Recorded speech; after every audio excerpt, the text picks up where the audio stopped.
রাখ দেখেছেন? হ্যাঁ, গোপাল যে রঙের দোকান দিয়েছে ওটা উনি আগে থেকেই জানতেন, তাই আমাদেরকে ছাড়াই আগে ভাগে চলে এসেছেন। আর আমরা শুধু শুধু ওই গোপালকে খোঁজার জন্য চোরকির মতো সারা গ্রামে ঘুরলাম। আমাদের ভাগ্যে আর 500 মোহর নেই।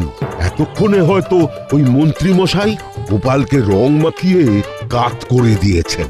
কিন্তু গোপাল কোথায়? গোপাল কোথায়? গোপাল নেই, গোপাল নেই।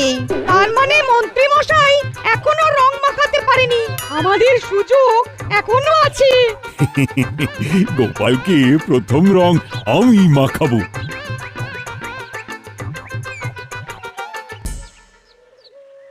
মন্ত্রী মশাই, আপনি এখনো গোপালকে রং মাখাননি তো? হ্যাঁ, না,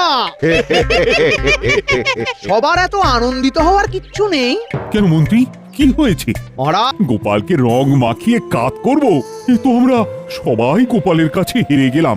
বলছিলাম কি মহারাজ, আর একবার গোটা রাজ্যটা একটু খুঁজে দেখলে হয় না? আরেকবার গোটা রাজ্যটা খুঁজে দেখলে হয় না মহারাজ? যাও না, নিজে গিয়ে খোঁজো।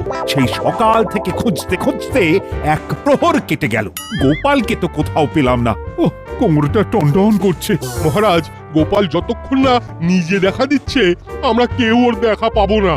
আমরা সবাই ওর কাছে হেরে গেছি। গোপাল, কোথায় গো তুমি? একটিবার দেখা দাও। এই তো মহারাজ, আমি এখানে। কি গোপাল, তুমি এখানে? মহারাজ,